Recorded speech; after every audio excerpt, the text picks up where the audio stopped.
Merhaba arkadaşlar. Bugün sizle Conan Exiles'da server seçimi ve server seçerken nelere dikkat etmeliyiz? Listeleme ekranı nasıl incelenir? Ve benim birkaç tavsiyem olacak. Bunları konuşacağız. Şimdiden herkese iyi seyirler dilerim.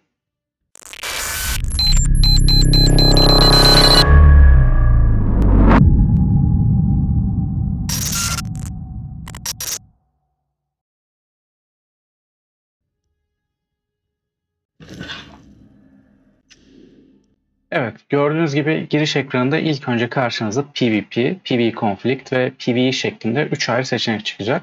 Bunları anlatmadan önce şunu söyleyeyim. Bir kere seçmeniz yeterli. Şuna bastıktan sonra bir daha bana bunu gösterme deyip skip derseniz bir daha bunları görmezsiniz. Şimdi bunların ne olduğuna gelince PvP benim binalarım yıkılabilir. Karşı tarafında binaları yıkılabilir. Avatar çıkartabilirim dinlerle anlamına geliyor.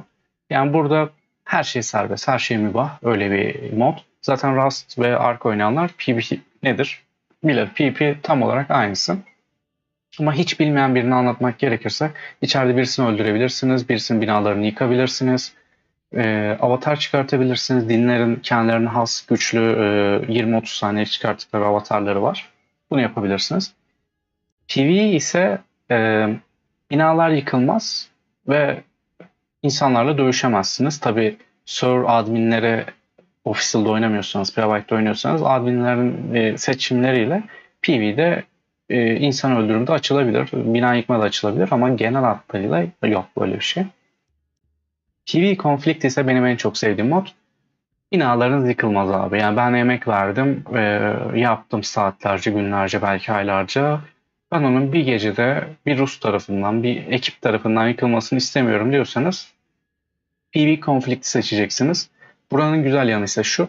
Günün belli saatlerinde mesela saat 5 ile 12, 6 ile 10 falan artık bilmiyorum. Server'dan sonra göre değişir. PvE açık oluyor. PP açık oluyor. Ve insanlar birbirini öldürebiliyor, bir şeyler yapabiliyor. Ama binalar yıkılamıyor. O yüzden ben PvE Conflict oynamayı tercih ediyorum. Tabi bunu içeride bir daha tekrar seçebilirsiniz. Ben şimdi skipliyorum ve bir daha görmek istemiyorum bu kısmı. Evet, şimdi geldik seçim ekranına. Burası çok karışık gelebilir başlarda insanlara. Şimdi siz yeni açıyorsanız burayı benim bilgisayarım biraz yavaş. Birazdan görüntülenecek. Ancak görüntülendi. Şuradan Show Servers with Mods'u işaretleyin. Çünkü bazı private sorular modlu oluyor. Güzel sorular. Ve onlara girmek istiyorsanız bu modlu açık olsun. Şuradan full soruları da işaretleyin. Ondan sonra gelin incelemeye başlayalım. Şimdi bu e, Map Name kısmında Exileland ve Isle of Sptah kısmı var. Bu Exileland bir önceki mod, daha doğrusu bir önceki map. Isle of Sptah ise yeni map. Tabii sizin tercihinize göre değişir hangi map'te oynamak istediğiniz. Ben Isle of Sptah'ta oynayacağım. Benim tavsiyem öncelikle Isle of Sptah yerine Exilelands'ta oynayıp ondan sonra Isle of Sptah'a geçmeniz. Çünkü Exileland'da oyunu öğrenip Isle of Sptah'a geçerseniz sizin için daha iyi olur ama direkt Isle of Sptah'a girip de öğrenebilirsiniz. Herhangi bir sizi zorlayacak bir challenge olmayacak. Ama tabii oyunun çıkış sırası Exileland ve Isle of Sptah şeklinde. Birinde Perch yiyorsunuz, birinde Surge'e gidiyorsunuz falan. Böyle kavramlar var. Tabii ben buradan Isle of Sptah seçtim. Sizin de Isle of Sptah seçtiğinizi düşünerek hareket edelim. Ya buradan bunu Exileland veya Any'de de bırakabilirsiniz ama ben Isle of Sptah şeklinde devam ediyorum. Region kısmı bizim için çok önemli. Bu kısımda oyunda ping olup olmayacağını belirliyorsunuz aslında. Burada Amerika, Asya, e, Avrupa, Japonya, Latin Amerika, Okyanusya şeklinde ülkeler var. Ya daha doğrusu sorular var. Ben buradan EU'yu seçiyorum en az ping yaşamak için. Şöyle baktığımız zaman 60 pingler listelenmeye başladı. Diğerlerini de sildik. Community kanalında Relaxed Hardcore, Role Playing Experimental falan varlar.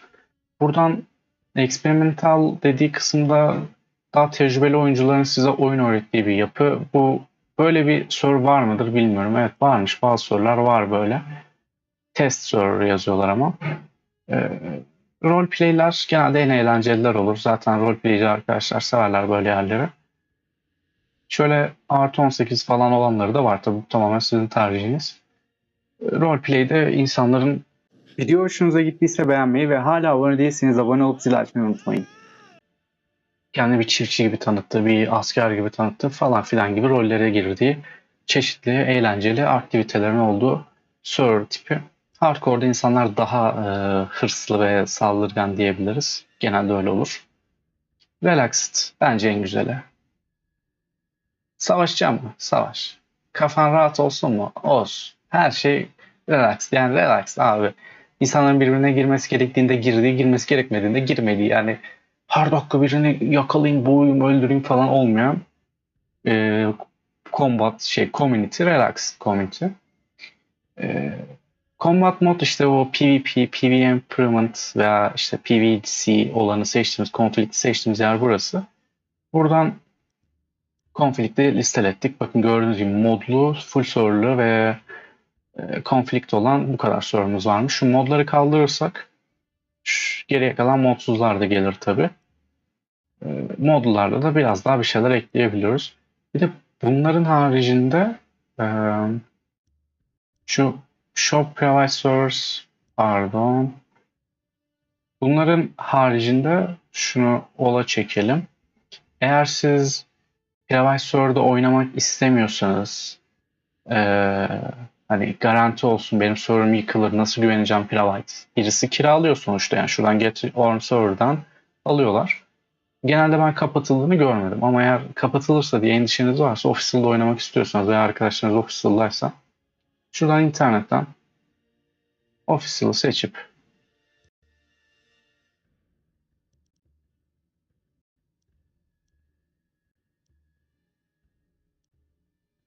şu relax kapatmam lazım pardon.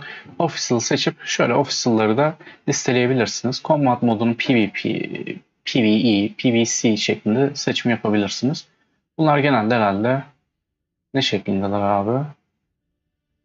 Roleplay, experimental, hiçbiri. Adamlar herhangi bir community şeyleri yok, seçimleri yok. Şu 0-0 şeklinde gördükleriniz genelde bug. Oyuna girdiğinizde değişiyor. İnsanlar vardır içeride kesin. H dediği oyunun döngüsü. Atıyorum bu neye göre belirliyor bilmiyorum da 3 günü bir ay H olarak görebilir. İşte bir haftayı bir H olarak görebilir. 40 haftalık diyelim sallıyorum öyle bir şey olabilir bu.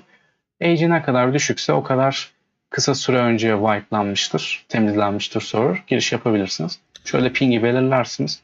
Onun haricinde şunların hepsini ola getirelim ki görebilelim. Ben birkaç server'ı favoriye ekledim. Şöyle şu filter kısmından internet official hani internet her şeyin listelendiği tabii şu anda her şeyi listeletince kasacak tabii de. Evet arkadaşlar bayağı bir kasmanın ardından yeniden birlikteyiz. Şöyle kontrol ediyorum.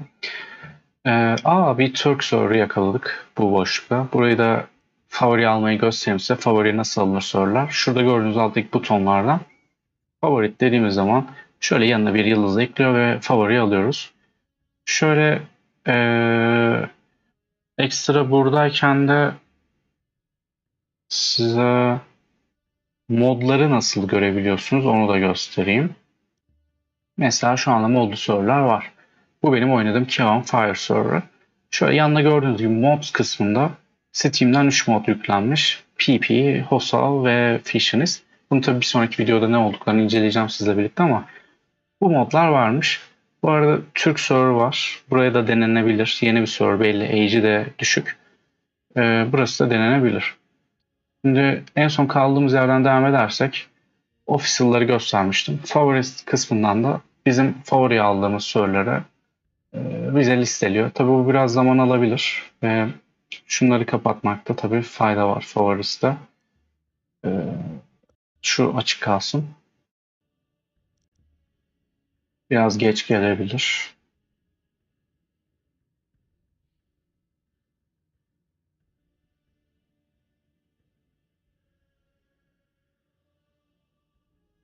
Evet geldi gördüğünüz gibi.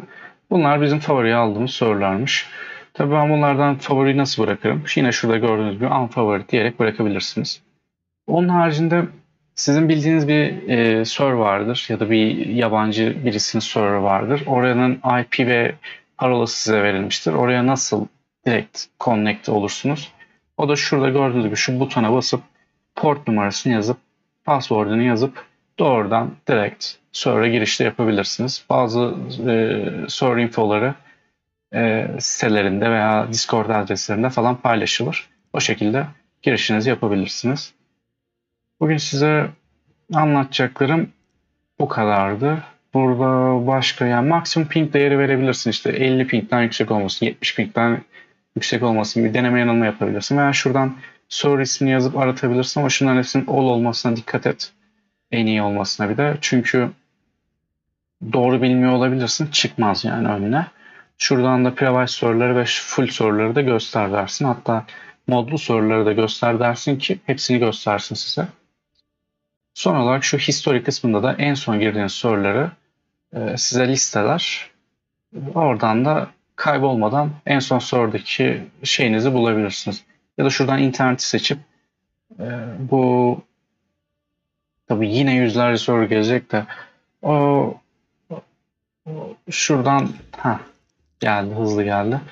Şurada bir oynadığınız soru varsa mesela level'ını en düşük, en yüksek gibi sıralatıp en son girdiğiniz soruları burada listeletebilirsiniz kolayca. Ayrıca soru satın almak istiyorsanız ve arkadaşlarınızla falan oynamak istiyorsanız, öyle bir ekip falan bir şeyler yapmak istiyorsanız Get Your Own Server diyerek de buradan fiyatlar, listeler gibi giriş yapıp server'ınızı kurabilirsiniz. Bugün size anlatacaklarım bu kadardı. Beni izlediğiniz için teşekkür ederim.